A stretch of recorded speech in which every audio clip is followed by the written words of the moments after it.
The Raiders and the Rams, they square off on Sunday at SoFi Stadium. What is it going to take for the silver and black to get a dub? That plus a whole lot more on Friday's edition of the Locked On Raiders podcast for October 18th, 2024.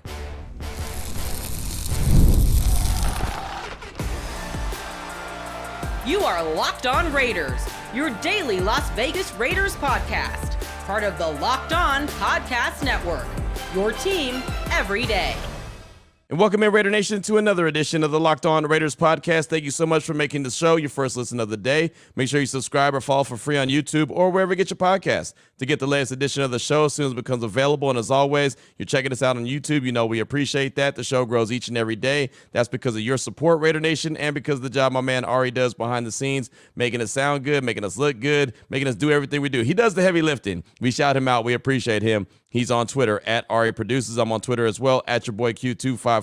And you want to be a part of the show, the Locked On Raider podcast voicemail line is 707-654-4693. We will get back to your calls and texts coming up in segment number 3. After a day away, we had the crossover edition on Thursday, so didn't have any time for calls and texts, but it is about you again, right? Get back to your voice, Raider Nation. That'll come up in segment number 3. Segment number 2, I always like to give keys to victory. Look at all phases of the game: offense, defense, special teams. Look at coaching as well. Coaching matters, especially with the Raiders. So that's going to come up in segment number 2 in today's Locked On Raiders podcast. Here is segment number 1, as I always do, news and notes of the day. We'll jump right into it, give you the latest Raiders injury report. We'll do that after I tell you about the title sponsor of the show, which is FanDuel. Place your first $5 bet. You'll get started with $200 in bonus bets. That's guaranteed. Visit FanDuel.com to get started today. Lots to get to on today's show. Here in segment number 1, the news and the notes, the injury report for Thursday, and didn't get to go over Wednesday's injury report. Just know that it was very lengthy, and the Raiders have had a lengthy injury report. Feels like the majority of the season. They just been hit with the injury bug. The Rams are no different, but they're getting a lot healthier coming off their bye week. So real quick, going over the injury report for Thursday and jump in with Wednesday as well since we didn't go over it. We'll go to the did not participates. Max Crosby, Wednesday and Thursday, DNP, dealing with that ankle injury, but we know how Max Crosby goes. Not really a guy that we're looking at to say he has to practice to play. He'll be good to go as far as I'm concerned coming up on Sunday. Tommy Eichenberg, linebacker, dealing with the quad injury, DNP Wednesday and Thursday. He's someone to pay attention to. Right, the depth at the linebacker position has been hit. It's great that Devon Diablo is back. He looked really good last week against Pittsburgh. So that's good that there are some reinforcements, but would like to see Tommy Eichenberg out there. But because he's dealing with a quad injury, it seems like his whole rookie year so far, he's been in and off of the injury report. So he's back on it. Did not participate Wednesday or Thursday with the quad injury. Linebacker Kanai Moaga with the knee injury did not participate Wednesday or Thursday. Special team guy, core special teams guys. So not somebody that you have to worry about on defense, but that special teams unit is going to take a hit if he's not able to go out there, and it looks like he may not. Here's a big one right here. Wide receiver Jacoby Myers, ankle injury. Talked about him last week, right? Thought that, okay, he'll probably give it a go. He was in good spirits in the Raiders locker room. Well, he's been in good spirits in the Raiders locker room this week as well. But DNP Wednesday and Thursday, still working on the ankle injury. On Wednesday, I remember asking Antonio Pierce if Jacoby Myers was going to practice, and the way he worded it made it sound like, yeah, he was going to practice. He ended up not practicing on Wednesday, but he did some work off to the side, so it's good to be able to see that. But apparently on today, we're going to find out if he in fact is going to be able to go or not. So that's one Raider Nation that you really need. You need to have Jacoby Myers out there. Without him out there, I mean, it's literally Brock Bowers and others. Right? It's like Trey Tucker and some undrafted guys. And so no disrespect to them, but you need to have as many weapons as possible. It'd be great to see Jacoby and Brock Bowers out there together, and then you could sprinkle in Trey Tucker, and then you could sprinkle in DJ Turner. But that's a big one right there. Want to see if Jacoby Myers is going to be able to go coming up on Sunday. Colton Miller, DNP on Wednesday, but he was a full participant on Thursday.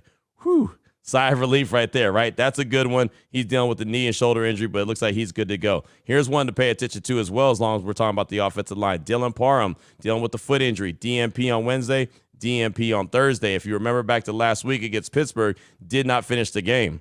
Right, he had Cody Whitehair ended up into the game, and he did pretty good at that spot. But Dylan Parham's been pretty banged up all season long, dealing with Achilles injury, dealing with the foot injury. He's been a guy that's been in and out of the lineup, and he just hasn't looked comfortable so far this year, and that's really unfortunate because he has been a bright spot along the Raiders' offensive line, and it's just it's not one cohesive unit as long as he keeps going in and out of the lineup. So definitely something to pay attention to. Dylan Parham did not participate on Wednesday or Thursday with the foot injury. John Jenkins, the big defensive tackle, had an illness, DNP on Wednesday, DNP on Thursday. So we'll find out later on today if he's good to go. And Jack Jones was dealing with the illness as well on Wednesday, DNP limited on Thursday. Outside of that, Adam Butler was a full participant on Thursday. That's great. Tyreek McAllister was a full participant. That's great. Thayer Mumford, same thing, full participant. Who else? Colton Miller, I mentioned him already. And then Jackson Powers Johnson, who's dealing with the knee injury. He was a full participant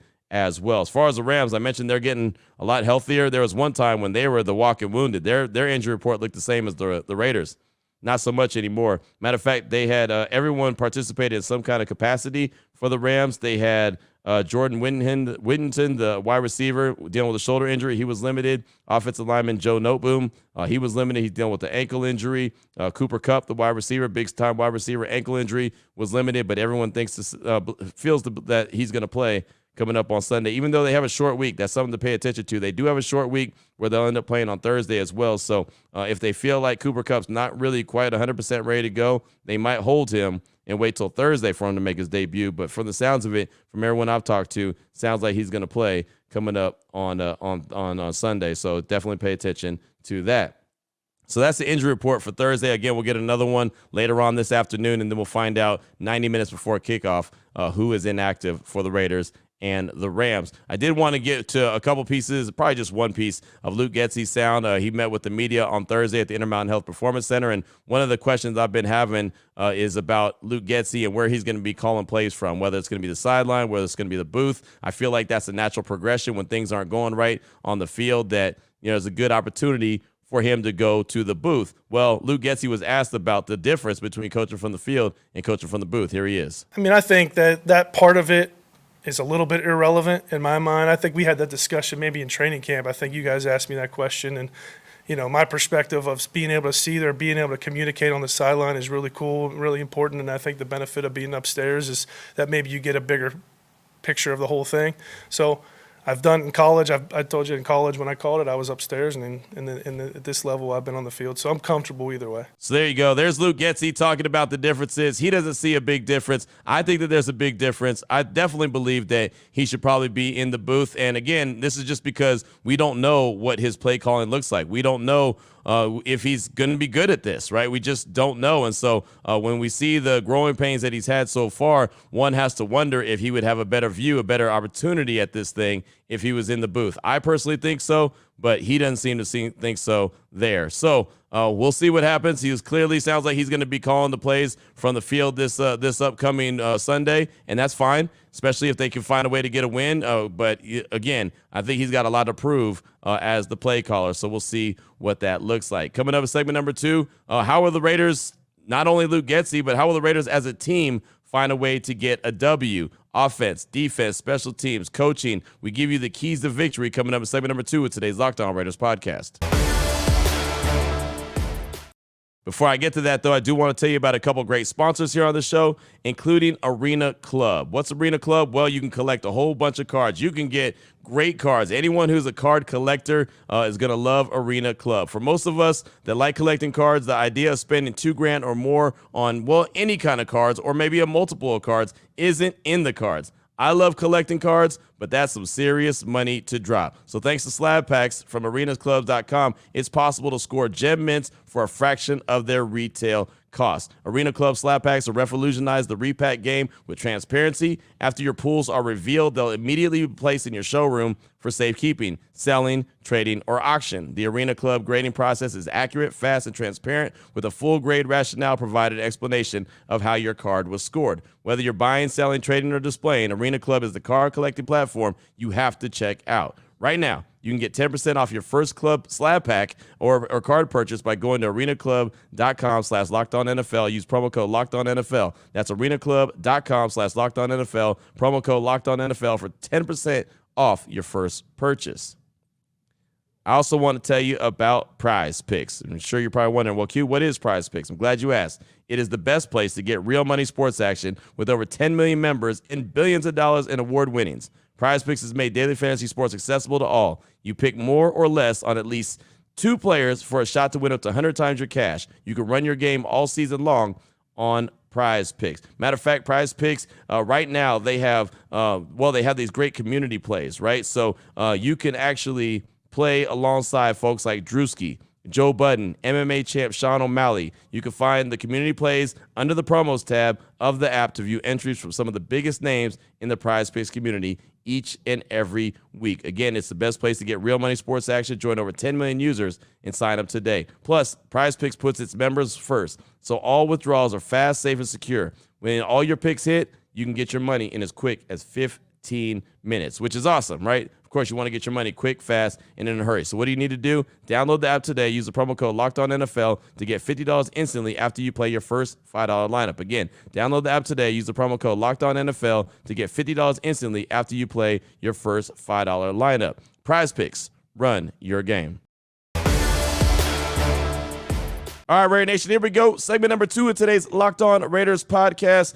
We talked a lot about stuff going on with the Raiders off the field all week long. Now we got to talk about on the field. And I know we did this on the crossover edition, but now we really need to break it down for the Raiders. Just straight up Raiders, more than 3 different ways to get victories or what they have to do, the non-negotiables, to try to give themselves an opportunity to win the game on Sunday and improve to 3-4 instead of dropping to 2-5. So keys to victory, all phases of the game. We'll start with the offense because that's been needs the jumper cables, right? You know, when you call your buddy and say, hey, man, you got some jumper cables, my battery's dead. Yeah, well, the Raiders' offense battery's dead. So they need to go ahead and get some jumper cables and get jump started. So we'll start right there with the offense. We'll try to give them that little charge that they need. First of all, they've got to run the ball. They've got to find a way to run the ball. And I know someone right now just rolled their eyes like, Q, they can't run the ball. I get it, but they have to find a way to run the ball. There's no way that this offense is going to work with Aiden O'Connell or anyone else throwing the ball 45, 50 times a game thinking that they're going to be successful. They have to find a way to run the ball. And the good thing is the Rams are terrible at stopping the run. The Raiders, they're not very good at running the rock, right? So something's got to give. The Raiders are only averaging 79 yards per game on the ground. The Rams on the other side, they're giving up 157 yards per game. So the opportunity is there. If you're going to take advantage of a team, now's the opportunity. And they did that a couple of weeks ago when they played the Browns. The Browns showed on film that they're not very good at stopping the run, especially on the outside, and you saw Luke Getsy and company take advantage of that. So if there's going to be a game that the Raiders should be able to run the ball, whether that's Alexander Madison, whether that's Zamora White, who sounds like he's coming back this week, which will be great, Amir Abdullah, right? I don't think Dylan Lobby's going to get any carries, but those other 3 guys, they will get carries. They've got to find a way to have some success on the ground. There's just no 2 ways to put it. They have to find a way to run the ball. And if you're going to have success, how about against a team that's not very good at stopping the run?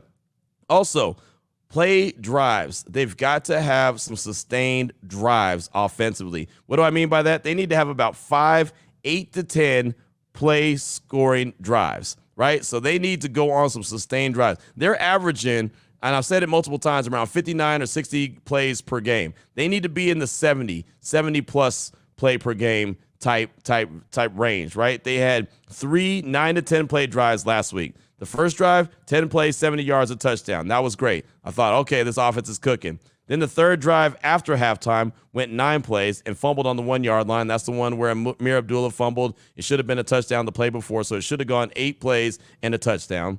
And then they had a 10-play drive for 70 yards and a touchdown, the second to last drive, when the game was already out of hand. That's it. They went from the first drive to the third drive after halftime, right? I mean, they had no success. I rattled it off to you before. Look. 3 plays, 6 yards. 3 plays, 9 yards. 4 plays, 14 yards. 5 plays, 18 yards. Oh, that was halftime. See? Then 6 plays, 4 yards. 3 plays, 4 yards. 9 plays, 69 yards, and that fumble on the 1-yard line. I mean, you see how long it was between having sustained drives? They've got to find some ability to have a sustained drive. And so I'm looking at 5 drives. If they had 3 last week, give me 5 drives that are 8 to 10 plays, but you have to score. I realize they're not going to score touchdowns on all those, but you have a really good field goal kicker in Daniel Carlson. So if you get close, you can get in the end zone 2 or 3 times, preferably 3, and then kick a couple field goals to extend your lead. Like, that's what the recipe's got to be. It's got to be about 5, 8 to 10 play drives. That also helps the defense when the offense is sustained on the field, when they're able to come up with some nice quality drives on the field. You're protecting your defense, keeping them fresh. So that's key number 2 offensively, 5, 8 to 10 play scoring drives. And the final one offensively, protect the ball. Just protect the ball. The Raiders have turned the rock over 12 times this season, and they've only created 2 takeaways. 12 times. Remember what the big thing AP said? Especially when it came to Gardner Minshew, protect the ball, protect the ball, protect. They turned the ball over 3 times last week against Pittsburgh. You're not going to beat Pittsburgh. You're not going to beat the Rams. You're not going to beat Carolina. You're not going to beat anyone on your schedule turning the rock over like that. 12 turnovers, and they've only created 2. You do the math. That's not a very good differential turnover ratio, right? It's just not. You have to be able to create turnovers, not turn the rock over. So run the ball. They have to do it. 5 8 to 10 play scoring drives. Got to do it. And protect the rock. Defensively, well, we're going to start with the run as well. Stop the run. The Rams, they want to run, but just like the Raiders, they're not very good at it, right? But they are averaging about almost 100 yards per game, right at 97 yards per game. So at least they've had more success than the Raiders have. The Raiders are only averaging 79 yards per game. So the Rams are going to try to do that. Well, the Raiders, as we know, have not been very good at stopping the run. They're giving up about 140 yards per game on the ground. So, again, the yin and the yang, something's got to give, right? The Raiders aren't good at stopping the run, and the Rams, they want to run. Okay, so you have to try to make sure that you do that. And on the flip side of things, the Rams aren't good at stopping the run, and the Raiders want to run. So, 2 teams with the same objective. They both want to be successful on the ground. Neither one of them are good at stopping it. But the Raiders, to have a chance to win this game on Sunday, they're going to have to, first and foremost, be able to stop the run when you look at the defense. And they're going to have to get some sacks on Matt Stafford. I would say pressure Matt Stafford, but he's a veteran, and even when he's pressured, he still knows how to throw the ball away and get rid of it and not really put it in harm's way. So they're going to have to sack him. They're going to have to literally get him tackle for loss, right? Make that happen. 3 to 4 sacks on Matt Stafford. The Raiders only have 14 sacks so far through 6 games. Only 14 through 6. That's just over 2 a game, right? Stafford's been sacked 16 times in 5 games. They're coming off the bye week, so they've only played 5 games. But he's been sacked 16 times. He's not fleet-footed. He's not going to run around the yard. He's not what Justin Fields was. There's multiple times when Max Crosby almost got home last week, but Justin Fields was able to escape him. Tyree Wilson, same thing, right? So Matt Stafford, at least you know that he's not going to be running around the yard like that, escaping pressure. So if you can get home, and I know that the Raiders have the defensive line to do it, they've got to do it. They've got to get 3 to 4 sacks on Matt Stafford, and that's just over 3 a game that the Rams are giving it up. So the Raiders have that opportunity to hit that number that I'm talking about, 3 to 4 sacks on Matt Stafford. And finally, defensively, create a couple turnovers. Got to create a couple turnovers. And I know I'm asking a lot, but if this team wants a chance to win, they're not good enough to go in and just ho-hum it and think they're going to get a win because the Rams aren't very good coming in at 1-4. Every one of their games has been close. Their games have been close outside of their game against the Cardinals where they got blown out. Every single one of their games has been really close. So they got to create a couple turnovers. The Raiders have struggled to force turnovers in 2024. Really, they only got 2 on the season. 2, as I mentioned earlier when I was talking about the offense, right? The Rams have only turned the ball over 6 times, so they've actually been really secure with the ball. Stafford's only thrown 3 picks. He's really good with the ball. That's why I said you better sack him because he ain't going to throw the ball and put it in harm's way too often. But if he does, if he gives you an opportunity, you got to make it happen. They've had 3 interceptions thrown by Stafford, and there's been 3 fumbles lost. It's not bad for ball security. 6 fumbles, or 6, not fumbles, 6 turnovers in 5 games. It's not too bad when you look at the Raiders who've had 12 turnovers in 6 games, right? So the Rams are only averaging about 1 turnover that they're letting happen a game, and the Raiders are allowing 2. They're doubling that. So the Raiders have to clean it up, and they also have to be on the awarded side of creating some turnovers to have an opportunity. Special teams, A.J. Cole's got to keep booming those punts, but the one thing that happened last week a lot, those boom punts ended up in the end zone. So they ended up coming out to the 20-yard line, right? He's got to angle it. He's got to kick it out of bounds. He's got to do a little bit better. I saw a lot of those punts last week end up bouncing into the end zone. It's like, man, what a great punt. Oh, wait, hold on, bounce it to the end zone. So then it ends up netting 40 yards as opposed to 60, right? I mean, so they've got to be able to do better with that, downing it before it gets to the end zone. You just don't want that to happen. Obviously, the punt protection's got to be better. A block punt last week, that's not on A.J. Cole. That's on the punt protection. That's got to be better, but that's just, in my opinion, just a one-off communication mistake that happened. I don't think that that's going to happen again. Daniel Carlson, we call him Cash Money Carlson for a reason. Keep doing what he's doing. But if the Raiders can have those sustained drives, like I mentioned earlier when I was talking about the offense, he's going to have an opportunity to cash in and get some points, right? Probably multiple field goals he'll get a chance to, and hopefully some extra points as well. But Cash Money Carlson's been doing a good job, in my opinion. His kickoffs have been fine. I think he's done a good job with that. The kick coverage unit has been pretty decent. They've had a couple leaks here and there, but for the most part, they've been pretty good. But I'll say this, man, if the Raiders could get a big kick or punt return, that would help out the offense in a major way, an offense that needs jump starting. Like I said, the jumper cables, they need those jumper cables. So if they can get a big kick or punt return, that would really help that struggling offense. And finally, coaching. I mean, AP's got to continue to learn from his mistakes. He's a young coach at 6 games under his belt. He's got to continue to learn. It's just that simple, right? In-game decisions, when to challenge, when not to challenge, when to hurry up, when not to hurry up. He's just got to be better, right? What personnel to have in at certain times, who to have in, when to have them in. He's got to do that better. It's just that simple. It's all got to continue to grow. You've got to see it get better. As far as Luke Getsy, the offensive coordinator, goes, and I'll even give Patrick Graham a pass. Luke Getsy's play calling's got to be better in a major way. He's got to have some rhyme and reason for his play calling. I mean, it's really not there right now. I think this is definitely what I would call a non-negotiable. He's got to be a whole lot better. I think that he's really, he's straddling the line right now. I think he's, cruising around on thin ice right now, I should say. I don't think his job security is fantastic. I'm not one of those guys that's just like, oh, hire and fire. I'm not that guy. But even listening to his press conference on Thursday, he just didn't sound like a guy that, felt like his job security was fantastic. He's got to get cooking, man. He really does. I mean, he knows what he's working with. He knows Devontae Adams ain't walking through the door anytime soon. There's obviously guys that are out. There's the quarterback situation might not be ideal, but he's got to work with what he's got, and he's got to make it happen. So Luke Getsy, I think he's on notice, and he better call one heck of a game coming up on Sunday. So those are the keys to victory for me, what I think that the Raiders need to do offensively, defensively, special teams, and even with the coaching staff. That's my thoughts. What are your thoughts? 707-654-4693. Your calls and texts are coming up in segment number 3 of today's Locked On Raiders podcast. Before I get to that, though, I do want to tell you about FanDuel. FanDuel is America's #1 sportsbook, and it is never too late to jump into some action, right? It doesn't matter if you're already into week 7 and you haven't done it yet. Oh, Q, is too late. It is never too late to jump into FanDuel. Right now, the Raiders are 6.5-point underdogs, I should say. Someone was like, what? Favorites? No, they're 6.5-point underdogs to the Rams on Sunday at SoFi Stadium. So maybe, they come out cooking. Maybe Luke Getsy's offense is looking really good. And you know what? Let me go ahead and go ahead and take that number. Now, it could move during the game. So you might want to jump on it early if you're starting to feel some kind of way. You're getting a hunch and it's getting around halftime. You think, okay, this Raiders team's got it. You want to try to win some money. Boom, FanDuel.com. Jump on it immediately. You can check out the latest stats. You can check out live play-by-play action, so much more. It's all on the same page where you place your bets. You'll get started with $200 in bonus bets. That's guaranteed when you place your first $5 bet. It's all at FanDuel.com, which is America's #1 sportsbook. Here we go, Raider Nation. Segment number 3 of today's Locked On Raiders podcast. Your calls and texts straight off that Locked On Raider podcast voicemail line, 707-654-4693. Let's start things off with a call from Fitz Raider in the 805. He's calling to talk about the disappointment the Raiders have provided this season, talks about why and what he actually means. Here he is, Fitz Raider in the 805. Hey, Q. It's Fitz Raider from the 805. I listen to your podcast every day, and it's the bright part about Raider Nation.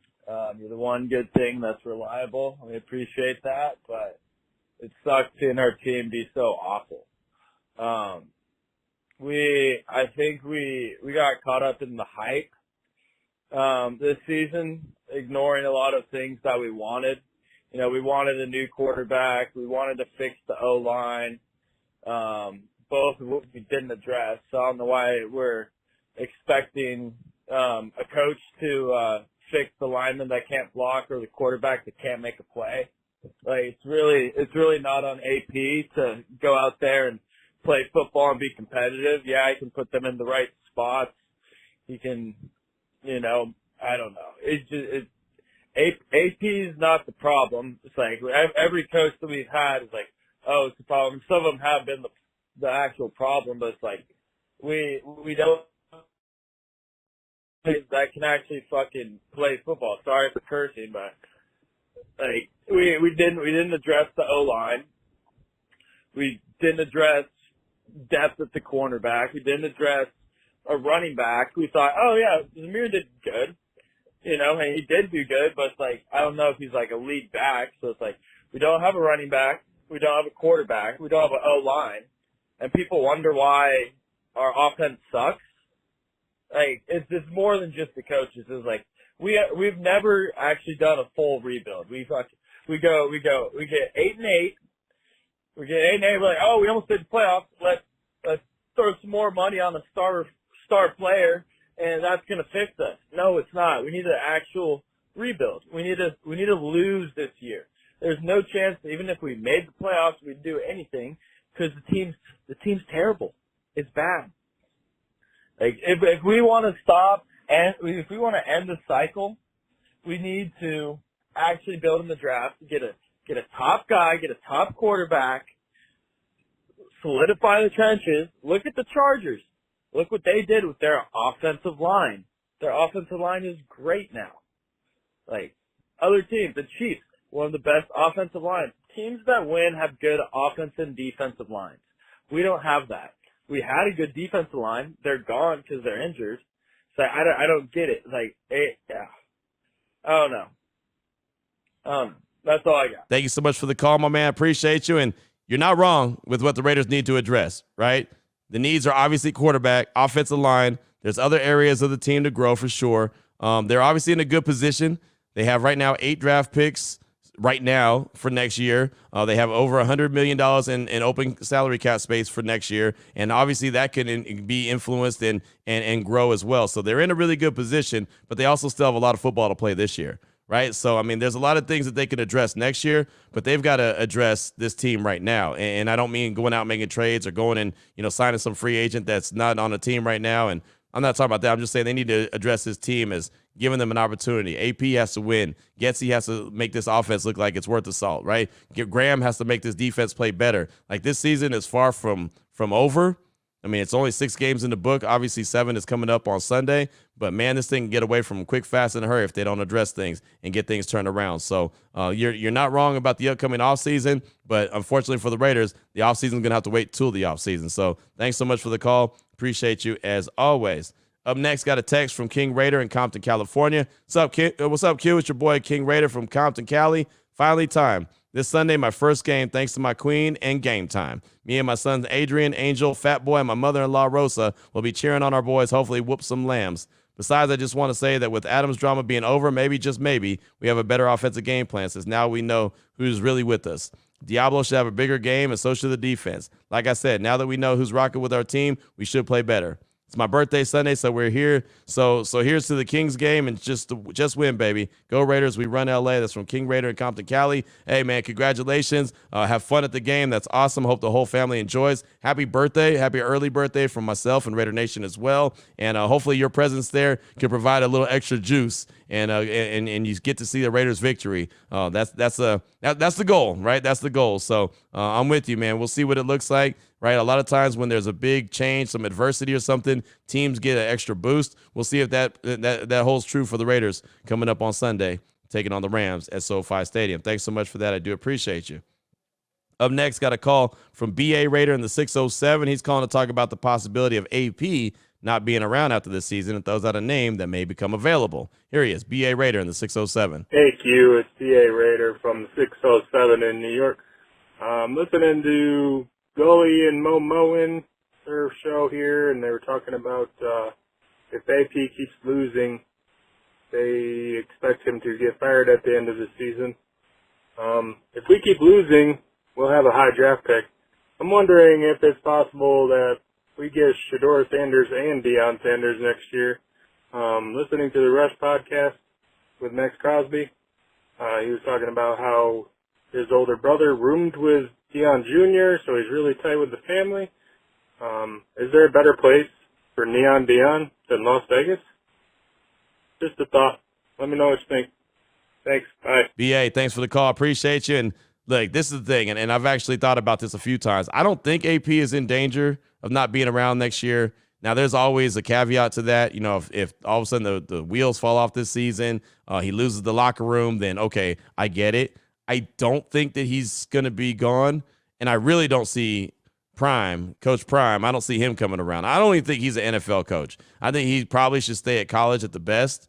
He hasn't even proven that he could be a consistent winner at Colorado. I don't think taking the jump to the NFL would make any sense. Now, I understand with his sons leaving Colorado after this year, he might want to. I think if he ends up anywhere else that's not Colorado, it's probably Florida State, his alma mater. I can see him going there, but I don't see him coaching in the NFL. I don't think he's an NFL head coach. Shedeur, I think there's definitely a path for Shedeur to make it to Vegas. I could definitely see that as a strong possibility. I think that Mark Davis is a big fan of his, and I think that the Raiders in general are probably fans of his, including Tom Brady, who's now, part minority owner of the Silver and Black. So, B.A. Raider, thanks so much for that call. I definitely appreciate you. I just got time for a couple more. This text is from Rick in Annapolis. It says, Q, Rick in Annapolis here. With all the restrictions on Brady being relative to his broadcasting gig, can he do Raiders team PR stuff? Like, why didn't they have a press conference? I know it's not normal for a minority owner, but they did a whole rollout announcement from him. Can he do some stuff for the Raiders discussions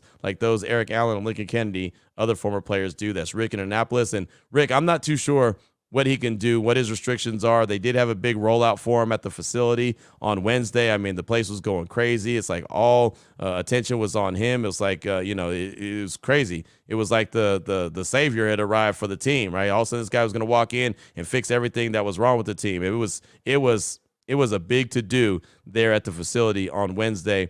I'm sure he probably could talk with the media. I'm sure he probably could, have a say. I don't know exactly what he wants to do, what he's going to do. Maybe that's still a work in progress. I mean, he's just got approved just the other day, so there could be that as well. So I guess my best answer would be stay tuned. Stay tuned. It sounds like he's going to have a bigger role in the organization than most minority owners do when it comes to, being part of ownership of any professional team. It sounds like he's going to have a lot more of a say than that. So thanks so much for that text. I do appreciate you. We'll close out with this call from Raider Zamora in Salt Lake City. He's calling about the game on Sunday versus the Rams and why it's a special game for both him and his pops. Here he is, Raider Zamora. Hey, Q. This is Raider Zamora from the 801 Salt Lake City. I'm just calling to talk about the Rams game. Raiders and Rams game. That's going to be on Sunday. This is going to be a big game for me personally. My dad is an LA guy, so I grew up Dodgers and Lakers fan. Good thing my Dodgers are doing good, but the NFL has always been one thing that me and my dad have kind of differed on. I noticed he's an old cat. He was born in '62, so obviously the Raiders were in the Bay when he was growing up, so his team was more of the LA Rams, playing at the Coliseum. And he's always talked about that growing up. And I don't know, I just felt like I had more of a connection with the Raiders, being born in Carson City, having a lot of my family around that area too, Nevada and California in general. I just knew the silver and black was more my thing. So this will be a big game for me and him.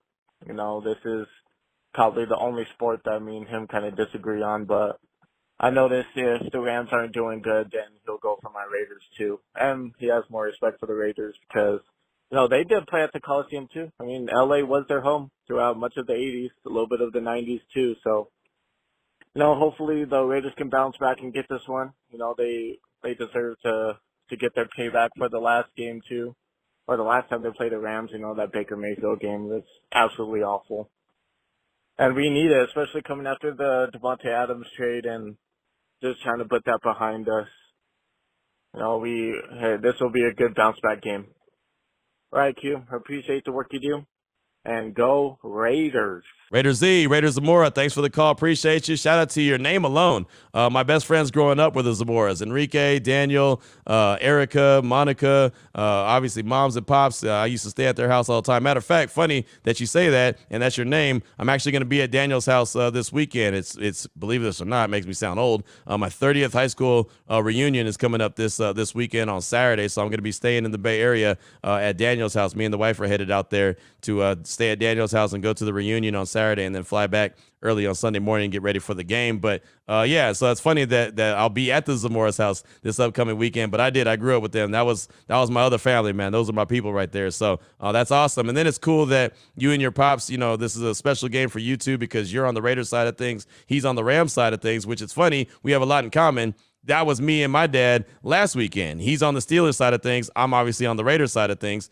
Obviously, Pops got the better of me last week with the Steelers giving the business to the Raiders. And so hopefully it works out better for you than it worked out for me. But that's really cool, man. It's really cool that you get to have that moment. I think that's really special. And, anytime that the Raiders play the Steelers, I always get to tell my dad, well, it's Raiders-Steelers week. We'll see how that goes. And that's what I did. I called him last week and left a message. I was like, well, Raiders-Steelers week.